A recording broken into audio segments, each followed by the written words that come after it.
ያፌዝ ይፍራታን አሳመናት።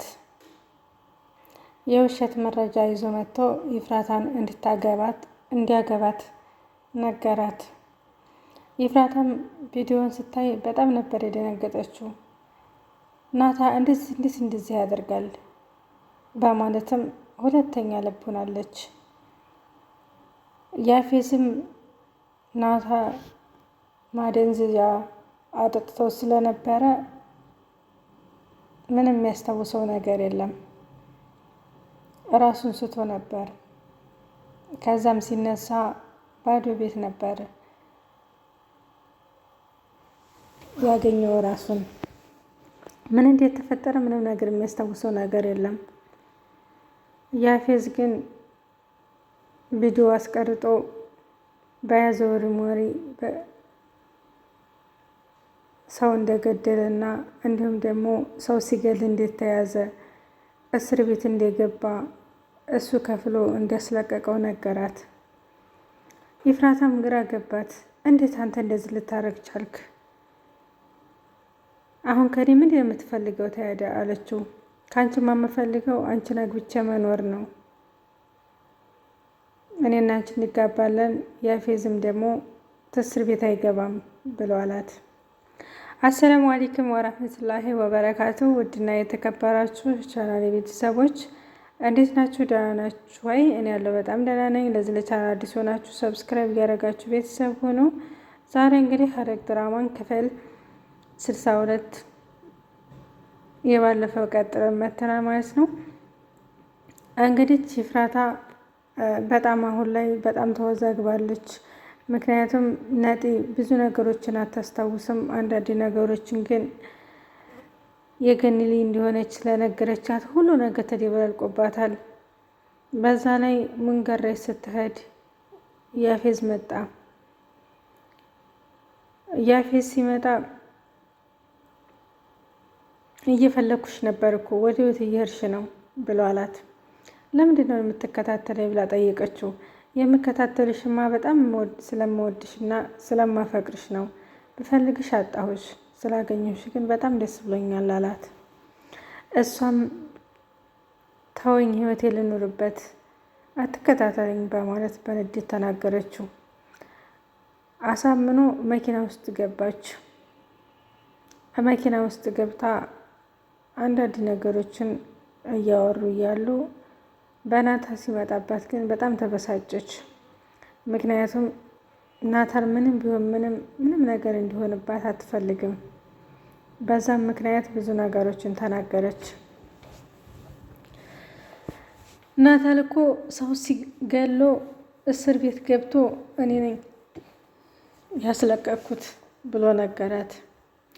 እንዴት እንደዚህ አድርጎ እንዴት ሰው ይገላል? ናታን እንዴት ሰው ሊገል ይቻላል? በማለት ግራ ተጋባች።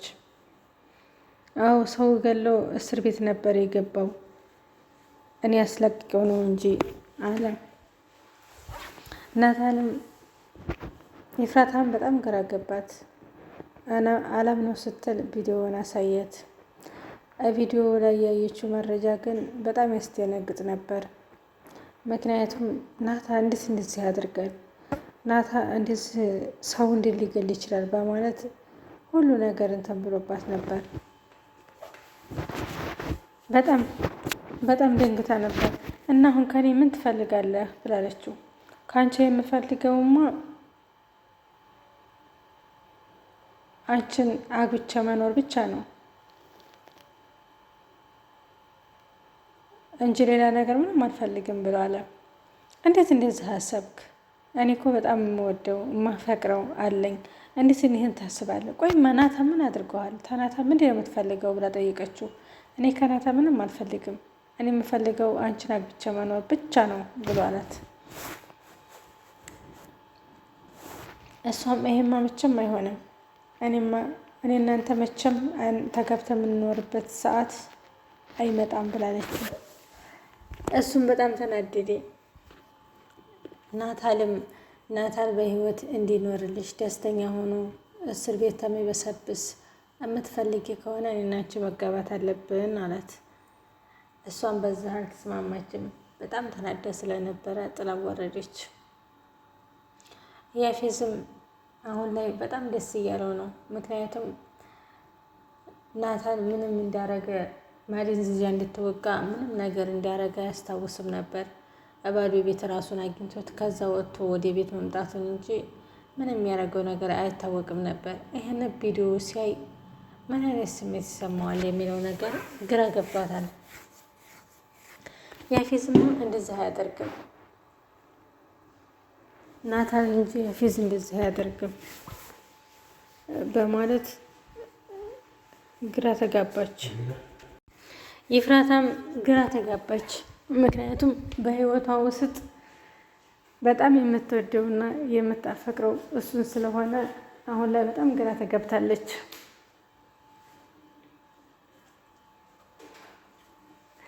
ናታልም ምንም የሚያስታውሰው ነገር ስላለ ይፍራታ ያንን ቪዲዮ ስታየው እኔ አላደረኩም ማለት ምክንያቱም ምንም የሚያስታውሰው ነገር የለም።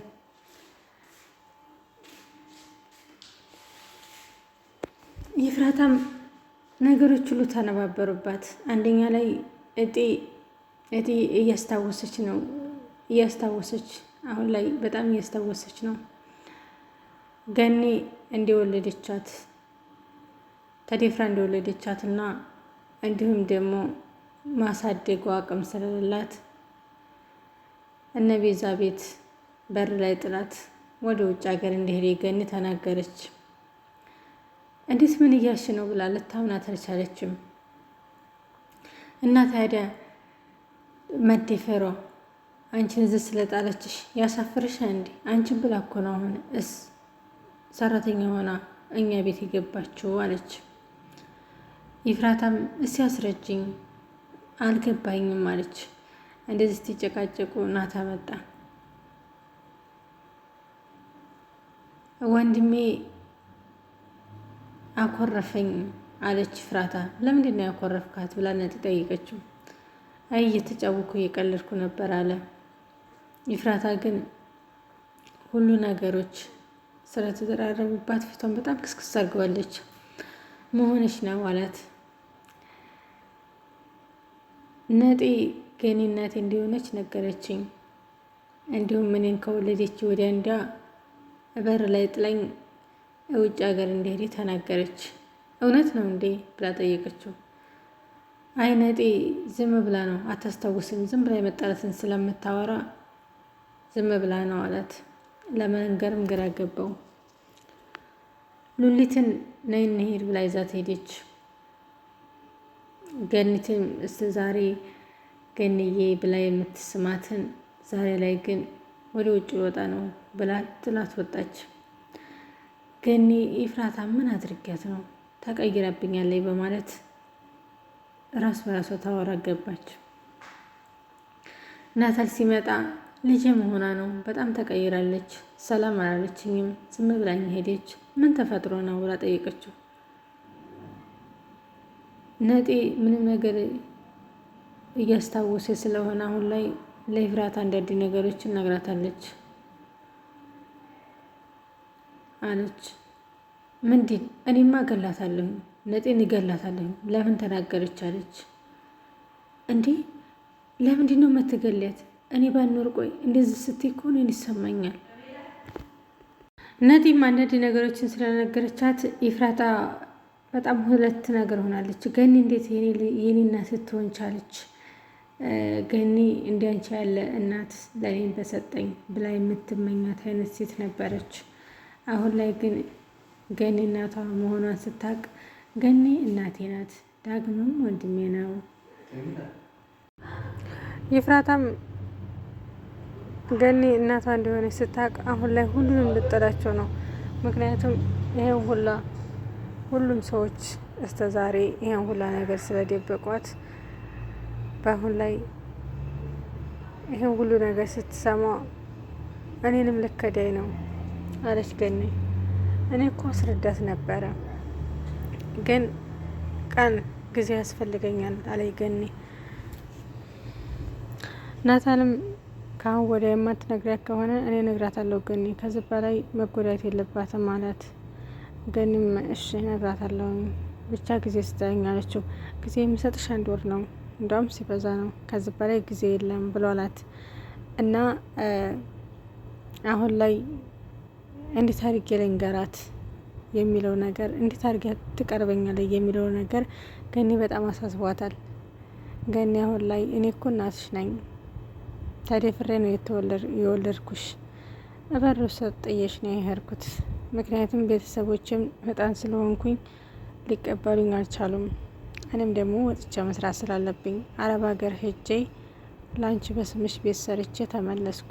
ስመለስ እዚህ ቤት አንቺን ብዬ ነው ስራ የገባሁት፣ አንገት እንደፍቼ የምሰራው ላንቺ ብዬ ነው ብላ ተናዘዘች። ይፍራታ በጣም አለቀሰች።